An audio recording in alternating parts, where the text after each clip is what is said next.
Gold, trusted gold buyers. మీరు తాకట్టు పెట్టిన బంగారాన్ని విడిపించి ఈ రోజు ఉన్న మార్కెట్ ధరకు కొనబడను. విజయమాల్యాన్ని పంపించమంటే మీకు అక్కడ జైల్లో టాయిలెట్లు బాగలేవంట, జైల్లో పడుకోవడానికి కింద పంపిస్తే వీళ్ళకి ఏసీ ఇవ్వట్లేదంట అని చెప్పి దోమలు ఉన్నాయని చెప్పి పంపించట్లేదు అక్కడి నుంచి, యూకే నుంచి. ఇది కూడా అంతే సంగతి.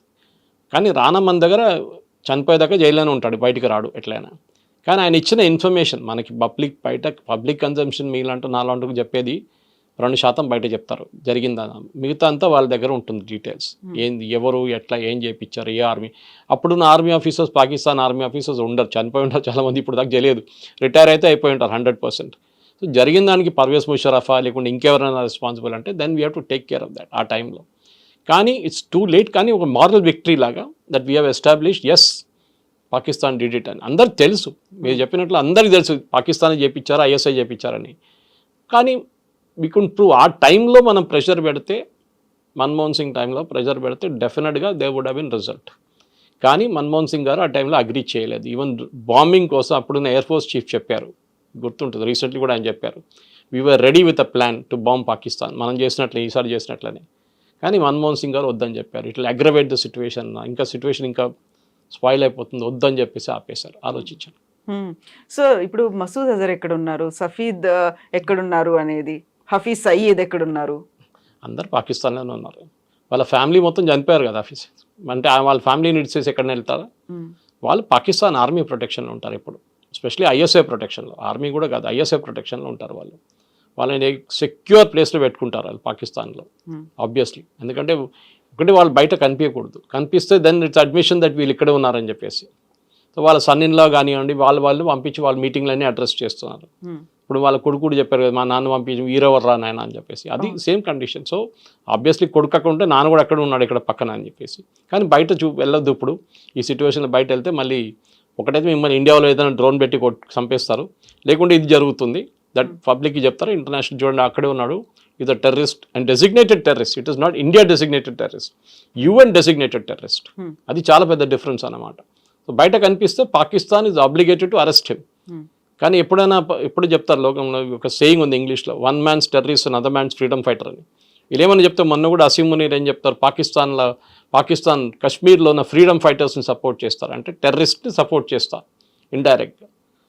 This is a common language. మనం ఒక మాట మనం మర్చిపోకూడదండి, ఇది లైఫ్ లాంగ్ జరుగుతూనే ఉంటుంది మనకి. ఈ ప్రాబ్లం ఎక్కడ పోదు. ఇంటెన్సిటీ తగ్గింది ముందుకన్నా చూడండి మీరు, ఇంటెన్సిటీ లేదు, అంత ఇంటెన్సిటీ లేదు.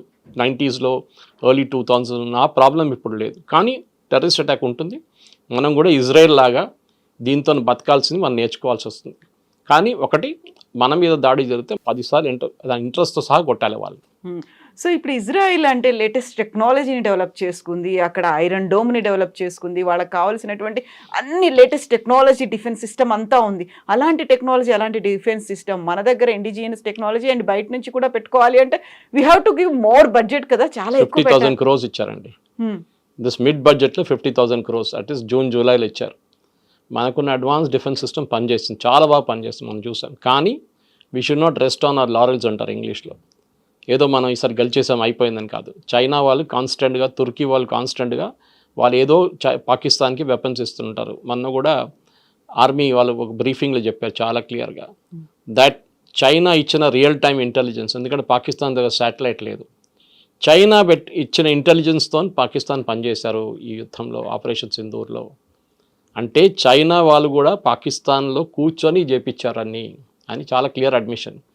టుర్కీ వాళ్ళిద్దరు చనిపోయారని చెప్తున్నాను మన బాంబింగ్లో. వాళ్ళు డ్రోన్స్ అని సెటప్ చేసి పాకిస్తాన్కి ఇచ్చారంట. ఎందుకంటే ఈ యుద్ధం జరిగే 5-6 రోజుల తర్వాత, పహల్గామ్ అటాక్ జరిగిన తర్వాత 5 పెద్ద టర్కిష్ ఆర్మీ ప్లేన్స్ వచ్చి దిగింది ఇస్లామాబాద్లో. ఆబ్వియస్లీ డ్రోన్ తీసుకొచ్చి ఉంటారు వాళ్ళు. ప్రొడక్షన్ ఫెసిలిటీ కూడా పెట్టేస్తారు పాకిస్తాన్ కావాలంటే. సో మనం ఇప్పుడు 2 front వార్ అంటాం మనం. ఇప్పుడు ఒకవైపు చైనా, ఒకవైపు పాకిస్తాన్ కాదు, ఇప్పుడు మనకు 3 front, 4 front, 5 front వార్ వస్తుంది. ఇండైరెక్ట్గా తుర్కీ, ఇండైరెక్ట్గా చైనా, వీళ్ళందరూ మన మీద దాడి చేస్తున్నారు. సో మనం కూడా రెడీ ఉండాలి. దానికోసం మనం ఏం చేయాలి, వాళ్ళ ఎనిమి ఎవరు ఉన్నారో వాళ్ళని హెల్ప్ చేయాలి. సో మన ఈ కేసులో అర్మీనియాని హెల్ప్ చేస్తున్నాం. అజర్బైజాన్తో వాళ్ళకి గొడవ ఉంది.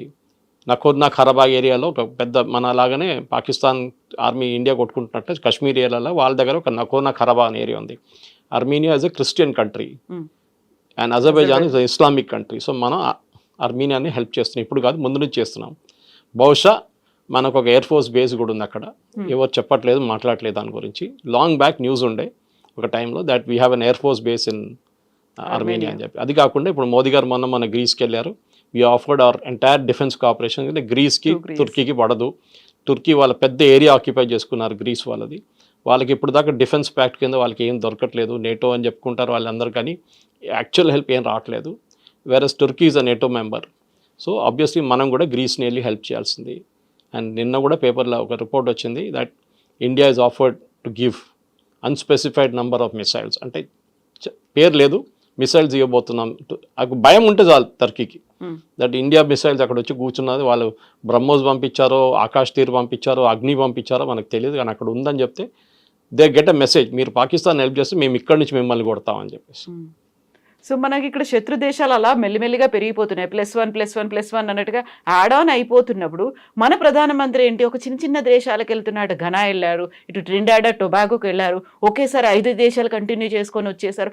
అంత అవసరమా అని వచ్చేటువంటి మాటలకు ఏం చెప్తారు మీరు? ఒక్కొక్క దేశంలో మీరు అనలైజ్ చేస్తే ఘనా కానివ్వండి, ఇప్పుడు లోకంలో అన్నిటికంటే ఎక్కువ ఏ దేశమైనా కానీ ఈవెన్ ట్రంప్ రేర్ ఎర్త్స్ గురించి చూస్తున్నారు. రేర్ ఎర్త్స్ అంటే మినరల్స్, లిథియం ఉండొచ్చు, మిగతా మెటల్స్ ఉండొచ్చు. మన దగ్గర మోనోజైట్ శాండ్స్ ఒకటి ఉంది కేరళ వైపు, దాని నుంచి మనం యురేనియం కూడా ప్రొడ్యూస్ చేస్తాం. ఇప్పుడు అన్నిటికంటే పెద్ద ప్రాబ్లం ఏమొస్తుందంటే నెక్స్ట్ 6 నెలలకి మ్యాగ్నెట్స్ లేవు మన దగ్గర. మ్యాగ్నెట్స్ అనేది ఎలక్ట్రానిక్ ఐటమ్స్లో మన కెమెరాలు ఉండొచ్చు, మన సిస్టమ్స్ ఉండొచ్చు, వెహికల్స్ ఉండొచ్చు, దీంట్లో చిన్న చిన్న మ్యాగ్నెట్స్ యూస్ చేస్తారు. ఇది మొత్తం కంట్రోల్ చైనా చేతిలో ఉండే ఇప్పుడు దాకా. మనం ఇన్వెస్ట్ చేయలేదు దాని మీద, మనం దాన్ని పట్టించుకోలేదు అసలు. చైనా పంపిస్తున్నాడు కదా అక్కడ తీసుకుందాం, మన ఎందుకు పెట్టాలి ఫ్యాక్టరీ అని చెప్పి. ఇప్పుడు చైనా వాళ్ళు బంద్ చేసేసారు. మీరు చూడండి నెక్స్ట్ 6 months మీకు కార్లు దొరకవు, వెయిటింగ్ లిస్ట్ పెరుగుతుంది. కోవిడ్ టైంలో మనకు చిప్స్ ఇవ్వటం రాలేదనుకోండి, కొరియా నుంచి చిప్స్ రాలేదు ఆ టైంలో, మనకు ప్రాబ్లం వచ్చింది. సో మోదీ గారు ఈ దేశాలకు వెళ్ళి వాళ్ళతో టైఅప్ చేసుకుంటున్నారు. వాళ్ళ దగ్గర ఈ న్యాచురల్ రిసోర్సెస్ ఉంది, కానీ వాళ్ళు తవ్వి తీయడానికి వాళ్ళ దగ్గర డబ్బులు లేవు. సో వీఆర్ ఆఫరింగ్ మనీ, అదంతా బయటికి రాదు, అదంతా అగ్రిమెంట్లో వాళ్ళు సైన్ చేసుకున్నారు, విచ్ ఇస్ నాట్ డిస్క్లోజ్డ్. ఎక్కడైనా ఘానా కానివ్వండి, జాంబియా కానివ్వండి, బ్రెజిల్ కానివ్వండి, అర్జెంటీనా, ఎవ్రీ ప్లేస్ మోదీ గారు వెళ్ళిన ప్లేస్లో న్యాచురల్ రిసోర్సెస్ చాలా ఉన్నాయి. వాళ్ళకి డబ్బులు కావాలి, వీ విల్ గివ్ 50 million లేకుండా 100 million ఇచ్చి ఒక జాయింట్ వెంచర్ కంపెనీ పెట్టి మనం అక్కడి నుంచి we will dig it out. దానికోసం వెళ్తున్నాం. మనం అనుకుంటే చిన్న చిన్న ట్రినిడాడ్ అండ్ టొబాగో ఎందుకు, చాలా క్రూషియల్ రిసోర్సెస్ ఉన్నాయి ఈ ప్లేసెస్లో అన్నింటిలో. So we have to ensure మనం దీన్ని డెఫినెట్గా గయానా లాగా లాంటి దానికి అని చెప్పాము, గుర్తుంటుందా మీకు? అండమాన్స్ దగ్గర గయానా లాగా ఆయిల్ ఫీల్డ్స్ అని చెప్పాము. అవును. So why did you go to Guyana, why did you go to Trinidad and Tobago? ఒక పెద్ద ఇండియన్ కమ్యూనిటీ ఉందనుకోండి, అది వాళ్ళ ప్రైమ్ మినిస్టర్ కూడా ఒక ఇండియనే, అంటే ఎక్స్పాట్రీ, అంటే నెక్స్ట్ జనరేషన్ ఇండియన్ అన్నమాట, 3rd generation. కానీ ఇప్పుడున్న ప్రధానమంత్రి కానీ ప్రెసిడెంట్ కానీ, నాట్ జస్ట్ మోదీ గారు, ఎవరైనా కానీ ఇంటర్నేషనల్ విజిట్స్కి వెళ్తున్నప్పుడు వాళ్ళ కంట్రీ దగ్గర ఉన్న ప్రోడక్ట్స్ని అమ్మడానికి ట్రై చేస్తారు. ఒకటి అక్కడి నుంచి ఏం తెప్పించుకోవాలి అది చూస్తారన్నమాట. ఇప్పుడున్న పరిస్థితుల్లో మన దగ్గర ఎక్కువ న్యాచురల్ డిపాజిట్స్ ఉన్నది ఒకటి, మన వైపు కాశ్మీర్ వైపు లదాఖ్లో ఉంది ఒకటి, అది ఇంకా ప్రాస్పెక్ట్ చేయలేదు, ఆ టైం పడుతుంది దానికి. రెడీమేడ్గా ఉన్నది ఈ కంట్రీస్ దగ్గర ఉంది, కానీ వాళ్ళ దగ్గర టెక్నాలజీ లేదు ఒకటి, నెక్స్ట్ వాళ్ళ దగ్గర ఈ తవ్వి బయటికి తీయడానికి ఉన్న డబ్బులు లేవు వాళ్ళ దగ్గర, మైనింగ్ అండ్ మినరల్ కోసం అది చేయాలి. మీరు యుఎస్ కూడా చూసుంటారు, యుఎస్ యుక్రెయిన్తో ఏం డీల్ చేసుకున్నారు అదే కదా. ఇప్పుడు రష్యా ఇండియాకి ఇప్పుడు రష్యా ఆఫర్ చేస్తున్నారంట ఇండియాకి, మీరు తీసుకోండి మా దగ్గర రేర్ ఎర్త్స్ ఉంది మీరు తీసుకెళ్ళండి అని చెప్పేసి. Rare earths will be the next biggest battle, ఎందుకంటే మీకు నెక్స్ట్ ఎలక్ట్రిక్ వెహికల్స్ కానివ్వండి, మిగతా అన్ని టెక్నాలజీస్లో నెక్స్ట్ జనరేషన్. ఇప్పుడు మన ఎట్లా దీనికన్నా ముందు యురేనియం కొట్టుకున్నాము, ఇప్పుడు దాని బదులు uranium is already available in plenty ఇప్పుడు మీకు చాలా కంట్రీస్లోనే. నెక్స్ట్ రేర్ ఎర్త్స్ కావాలంటే నేను చెప్పిన ఈ మ్యాగ్నెట్స్ కానీ మిగతా అన్ని ఐటమ్స్కి we will have to start ఇండియాలో. ఇప్పుడు ఆల్రెడీ నిన్న అనౌన్స్ చేశారు ఒక స్కీము పిఎల్ఐ కింద, that India will start making magnets ఇక్కడే అని చెప్పేసి. అది కాకుండా కోలార్ గోల్డ్ ఫీల్డ్స్లో కూడా మోదీ గారు నిన్న క్యాబినెట్ పర్మిషన్ ఇచ్చారంట, దట్ అక్కడ కూడా తవ్వి న్యాచురల్ మినరల్స్ ఉంది తీయమని చెప్పారంట. అక్కడ ఇన్ని జరుగుతున్నాయి సార్, అటు విదేశాలకు వెళ్తున్నారు, అక్కడ వాళ్ళతో ఒప్పందాలు అవుతున్నాయి, ఇక్కడ స్వదేశంలో జరుగుతోంది. ఇన్ని అయినప్పటికీ కూడా మోదీ ఎప్పుడూ మాట్లాడరు, ఏం జరుగుతుందో బయటికి వివరాలు చెప్పరు. ప్రతిపక్షాలు ఇంత అడిగినప్పటికి కూడా ఓపెన్ అవ్వరు. వాళ్ళకి ఏం చెప్తారు? ఇలాంటి విమర్శలు బోల్డ్ అని ఉన్నాయి. ఏం చెప్పక్కర్లేదండి, అన్నీ చెప్పక్కర్లేదు, సైలెంట్గా పనిచేయండి. Your work will speak for it self అంటారు ఇంగ్లీష్లో. మీరు ఏం చెప్తున్నారో అది ఆ పని నడుస్తుంది అనమాట. మోదీ గారు ఏదో ఒక రోజు రిటైర్ అయిన తర్వాత ఒక పుస్తకం రాస్తారు, అప్పుడు దీంట్లో అన్నీ వస్తుంది అనమాట. ఒకటి మనం గుర్తుపెట్టుకోవాలి, మోదీ గారు ప్రధానమంత్రిగా స్వేరింగ్ ఇన్ చేసినప్పుడు అదే ముఖ్యమంత్రి చేసినా కానీ మంత్రి చేసినా కానీ ఒక వర్డ్ యూజ్ చేస్తారు, that I will not convey this information to any person or persons under me. అది ఇది నేను చేస్తున్నది అన్నీ నేను బయట చెప్పక్కర్లేదు. ఒక ప్రెస్ కాన్ఫరెన్స్ ఉంటుంది, గానాలో ప్రెస్ కాన్ఫరెన్స్ ఉండే, మిగతా ప్లేస్లో ప్రెస్ కాన్ఫరెన్స్ ఉండే, అన్నీ ఉండే కదా. ప్రెస్ కాన్ఫరెన్స్కి ఏం ప్రాబ్లం లేకుండా అక్కడ మోదీ గారు ఎప్పుడు ప్రెస్ కాన్ఫరెన్స్ అడ్రస్ చేయాలంటే భారతదేశంలో చేయరు, కానీ బయట వెళ్ళి చేస్తారు. ఆ రోజు కూడా అడ్రస్ గానాలో అడ్రస్ చేశారు, ట్రినిడాడ్ అండ్ టొబాగోలో ఇండియన్ కమ్యూనిటీని అడ్రస్ చేశారు. వాళ్ళకి అన్ని ప్లేసెస్ చేస్తున్నారు. ఏం ఒప్పందం ఏం పెట్టాం, 10 ఒప్పందాలు చేశారు. జయశంకర్ గారు 5, గడ్కరీ గారు 2, పీయూష్ గోయల్ గారు 3, నిర్మలా సీతారామన్ గారు 2, ఇట్లా అందరూ సైన్ చేసుకుంటారు అగ్రిమెంట్లు. సో అగ్రిమెంట్స్ ఆర్ సైన్, కానీ కొన్ని అగ్రిమెంట్స్ పేపర్లో బయట కనిపించదు. ఎందుకంటే ట్రంప్ పక్కన కూర్చున్నారు, చూస్తున్నారు మీరు ఏం తీసుకుంటున్నారు, ఎక్కడ గురించి ఏం గుంజుకుంటున్నారు. ఇప్పుడు చూస్తున్నాం కదా, మన ఇండియా కూడా రష్యా నుంచి ఆయిల్ కొనకూడదు అంటున్నారు. మనం ఎప్పుడు 40% మన ఆయిల్ రష్యా దగ్గర నుంచి వస్తుంది. మనకి ముందు మనం వెస్ట్ ఏషియా నుంచి తీసుకుంటుండే, సౌదీ అరేబియా కానీ ఇరాన్ కానీ, అక్కడి నుంచి మనం ఆయిల్ తీసుకుంటే ఇరాక్ నుంచి, కువైత్ నుంచి. ఇప్పుడు అది కాకుండా we're now buying oil from Russia 40%. ఎందుకంటే మనకి $60 పర్ బ్యారెల్కి ఇస్తున్నారు, ఒకసారి 50కి ఇస్తున్నారు పర్ బ్యారెల్ రష్యా. ఇంకా రష్యా మీద అంత కంప్లీట్ బ్యాన్ పెట్టేశారు యూఎస్, కానీ మనం కొంటున్నాం.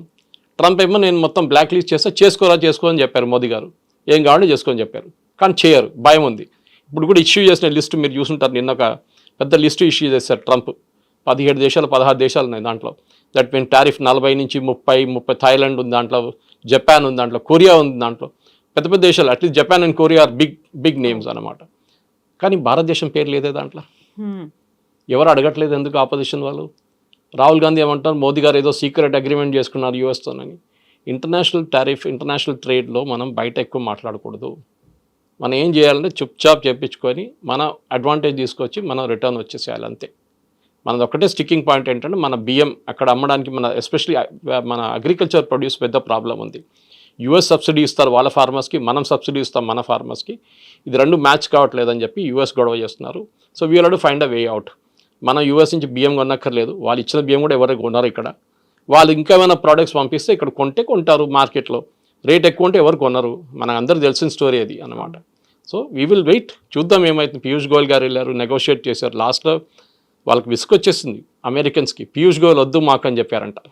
ఈయన చాలా టఫ్ నెగోషియేటర్, ఆయన chartered accountant first of all.